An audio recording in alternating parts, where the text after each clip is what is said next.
What's up, guys? Travis Peters here with the Increase Life Ministries. We're going to help you become all that God created you to be so that you can do all He created you to do. We do that through books, courses, curriculums, videos like this, and of course, we have the Increase Academy. If you haven't checked that out yet, there's a link in the description below.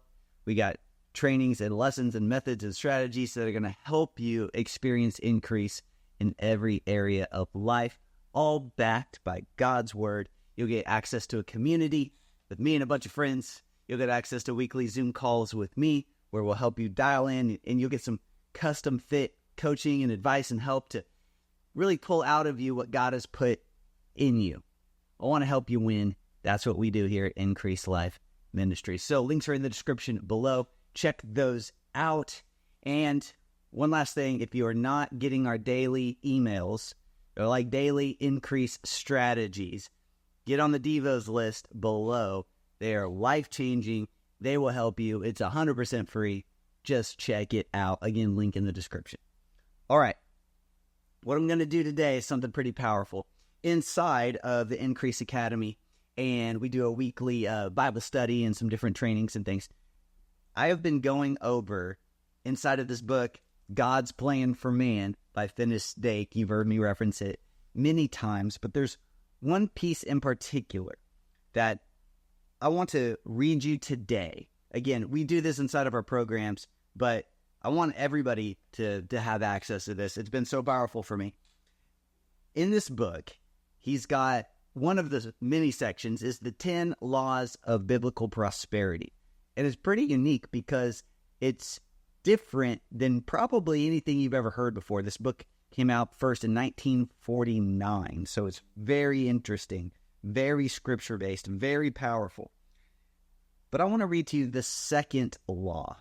And the reason I want to do this is I'd like you to save this episode and almost listen to it every morning. It's kind of just a great way to set your day up for success. I've been reading through it multiple times, and it's absolutely powerful. I'm just gonna get to reading, and I want you to get to listening, get to soaking this in. You're gonna take notes on it, and it's gonna be something that you can use, like I said, like a tool every day to build your faith and get set up for success before the battles of the day begin. The second law of prosperity is to make God your partner in life. Work with Him and obey His own laws of prosperity. Make Him the senior partner in your business. Capital S, capital P, the senior partner in your business.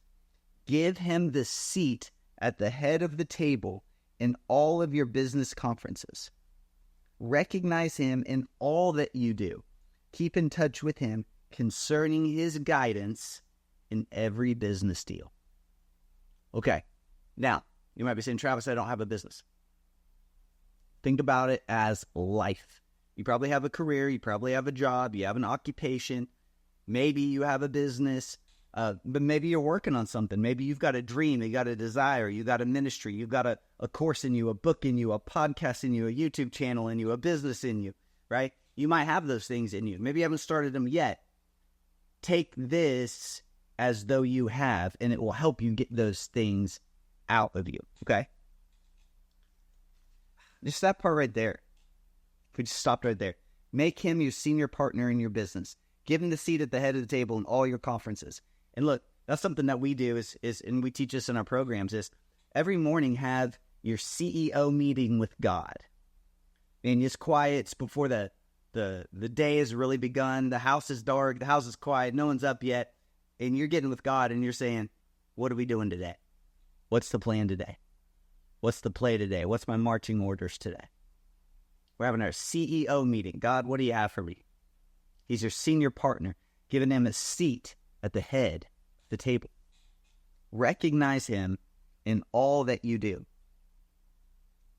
Keep in touch with Him concerning His guidance in every business deal. Keep in touch with Him. Man, I don't know about you, but sometimes I will have I have a morning meeting with God daily, but then I'll get after it and I'll forget to keep in touch with him. It's saying all day commune with your Heavenly Father, consult with the Father, stay in touch with him. Recognize that his presence is with you always. Talk to him about your problems as you would talk to your best friend. Oh, I like that so much. Man, that's how we got to see our Heavenly Father. He loves you like that. Talk to him like you would your best friend.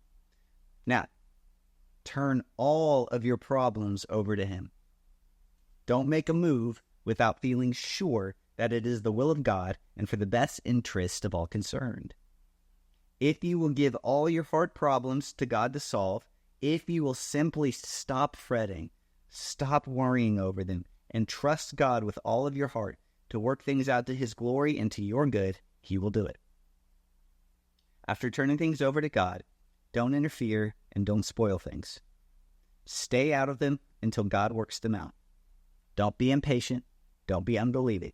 If God is your senior partner and if he is running your business, then trust him, for no one could do it better. Since you believe that God can handle all of your problems better than you can, let him do it. Isn't this good? What a great refresher, reminder. Man, we've turned it over to him, but we keep getting... And I got to work on this too, guys. I'm getting better at it, but I'm not perfected it. But I'm on the way. We're on the way. You're on the way. We'll cast our cares to him. We'll give him the hard problems to solve, and then we'll feel like we got to figure it out on our own because time's a ticking. And I get it. I understand. But he's saying, hey, you made God your senior partner. You gave him the problems. Let him do his job. Stop taking them back. That's actually pride. Stop taking them back. Cast your cares. That's how you humble yourself. All right? He will remove all the obstacles. He will work for your good. Believe his word that says all things work together for good to them that love the Lord and to them who are called according to his purpose. Romans 8:28. Now listen to this, guys. This is a truth to get in you. Since God cannot fail, you cannot fail. Let that sink in. Since God cannot fail, you cannot fail if you keep all things committed to him, which you will, and trust him, which you will, to keep you and make you a success in life. You can't lose if you just keep everything committed to him and live and walk and operate in trust. And trust in him. God is never meant for his children to become failures, as such failures are a reflection upon him, just as any failing, sinful, and rebellious child would bring disgrace upon his parents. Do you think God is any different?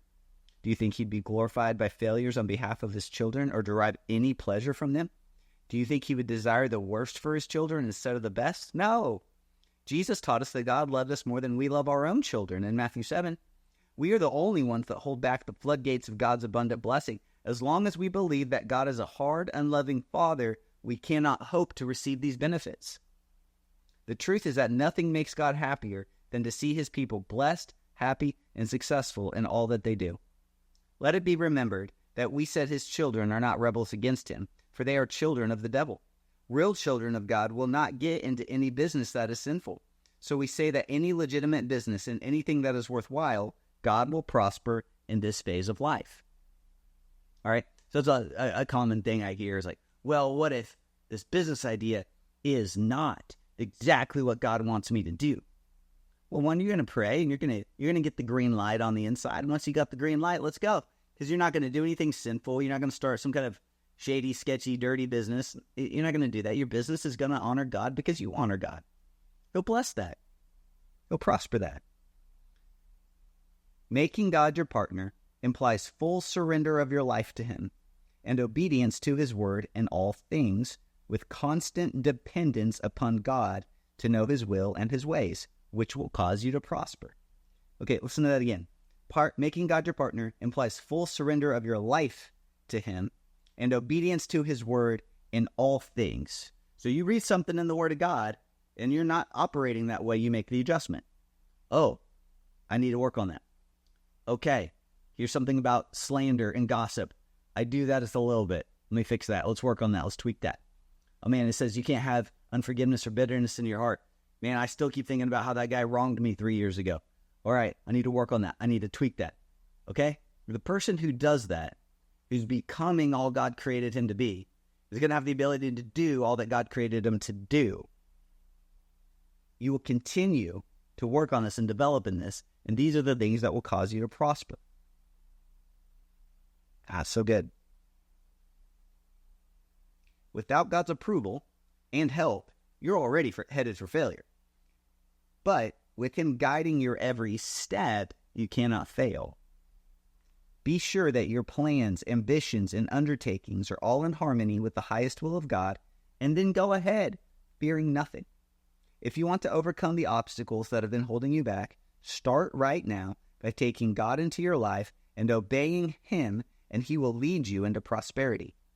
It is only when you stop trying to do everything on your own and quit leaving him out of your affairs that you will begin to experience God. Let me reword that. It's only when you stop trying to do everything on your own and you got to quit forgetting about him. You got to keep him in your life. You got to recognize him in all that you do. Stay in touch with him all day long. Remember his presence is with you always. When you do that, you'll begin to prosper and you cannot fail. It's at this point in life that his life, his wisdom, and his power will begin to manifest in your life. Christ came to give you life and give it more abundantly. So there is no limitation in God unless you limit him by your unbelief and failure to appropriate the promised benefits. John 10:10. I mean, if you think about it, you know God has no lids or limits to what he could do in your life. I was just rereading that story in 1 Samuel about Jonathan and his armor bearer.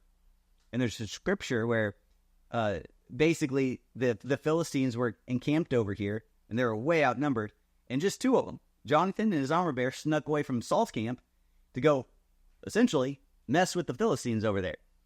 And Jonathan's approach was like, he said, God isn't limited by the amount of us. There's only two of us, but that doesn't restrain or limit God.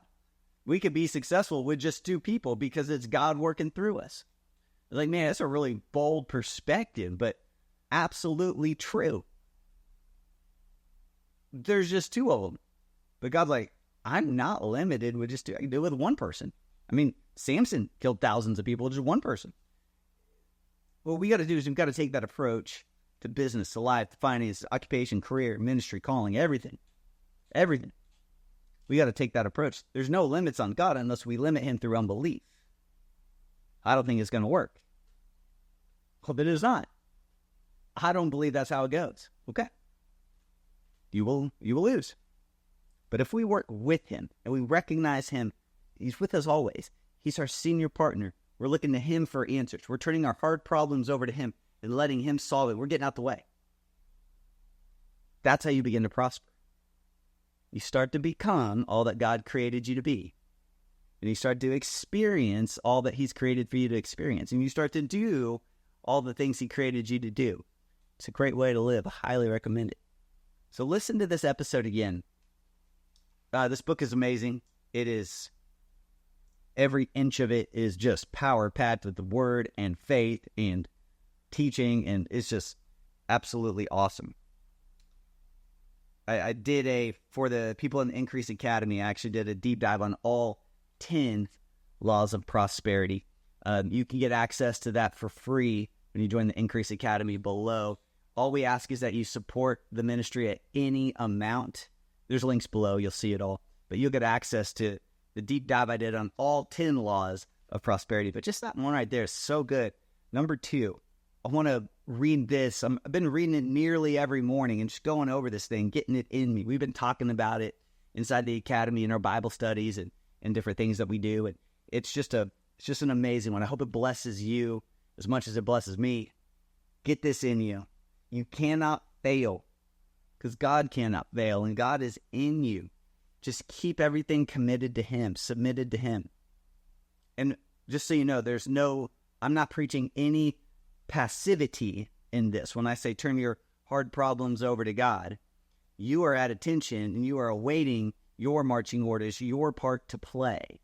He's going to give you ideas. He's going to give you strategies. He's going to give you orders to execute. And when you do those, that prosperity is going to begin to flow in your life. That turnaround, that breakthrough is going to happen. But we got to first make him our senior partner and give him the seat at the head of all of our conferences. Then you got to have conferences with him. He'll tell you what to do. You follow your marching orders, you'll get the results. I love you guys. I hope this blessed you. Make sure you like and subscribe. Share this with somebody you know that it would bless them. I love you guys. I'll see you on the inside.